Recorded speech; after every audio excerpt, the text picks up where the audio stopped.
Thank you very much, Mr. Chairman. Thank you, Commander, for your presence here and for your colleagues with you. I had the opportunity to meet with members of the Kansas American Legion yesterday in my office, Dan Wiley, Dave Warnken, and Gaylord Sandeman. We previewed the conversation we might have today, and I appreciate every year that you and the members of the American Legion come see me. I also know, Commander, I know former National Commander Mike Helm very well at Kansan, and I recognize the tremendous amount of work that goes into the job that you have, and we welcome you when you visit our state.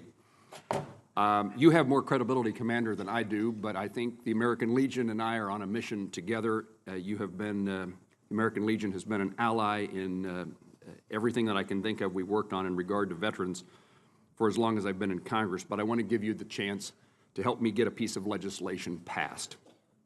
Today, I introduced with a number of my colleagues legislation called the Fairness for Korean DMZ Veterans Act. What we've learned is that there are veterans who had exposure to chemicals, to Agent Orange, in the Korean DMZ prior to the current the presumptive date of April 1968. Evidence from the Department of Defense that shows that testing and spraying of Agent Orange and other herbicides was being conducted prior to that April 1968 date, and yet the VA has not changed its current dates for that presumptive eligibility to reflect those instances of earlier exposure. So this legislation corrects that mistake, that error, requires the VA to recognize the facts as we now know them, and in the process take care of many veterans many military men and women who were exposed to something that is very dangerous to them. And I might add something that can be very dangerous to their children and grandchildren. It is, I have every expectation that every man and woman who served in our military knew that they were risking themselves, their own lives, and their own futures. What a tremendous burden it must be to know that your actions in serving our country could have caused harm to your children and grandchildren, something that no one would ever want. So we've worked on a number of instances to try to deal with Agent Orange and other chemicals. And Commander, I believe that the American Legion supports this legislation. If you say yes, I'm going to ask you to explain to me and to my colleagues why. Well, Senator Moran, absolutely yes. And let me just go back about a week in time to my travels in Mississippi. I had the occasion to sit with a veteran at a function that we were at who began a conversation with me regarding this very issue. He served in the United States Army in 1967 along the DMZ. And he informed me that while he was there, he observed the defoliant Agent Orange being sprayed along the areas that he was situated at the DMZ.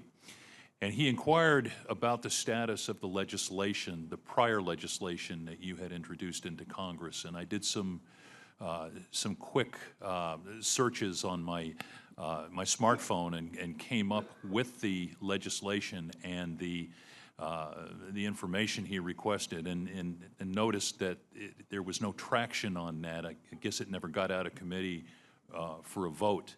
And he was very disappointed to hear that. And the man obviously had obvious Parkinson's. He was shaking, and he expressed great concern over that. And that, I think, is where the wheels went in motion. And I made it a point to convey those concerns to our legislative director sitting beside me.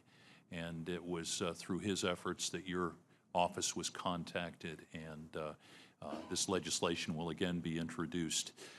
And I'm so thankful for that, and I assure you he will be as well. Thank you for relaying that story. I would tell you our previous efforts, our continuing efforts in regard to Agent Orange and other toxic chemicals, we have had some success, and portions of that legislation have become law, pulled out of that legislation and passed with other pieces of legislation, including the more declassification of Department of Defense records, so that a veteran can better access and prove his case or her case of where they were stationed and what their chances of exposure to those toxic substances were.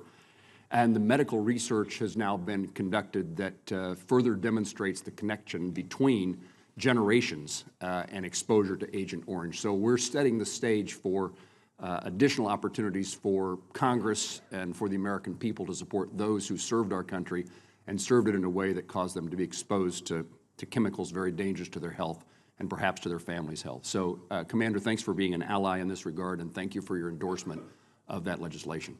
Thank you, sir.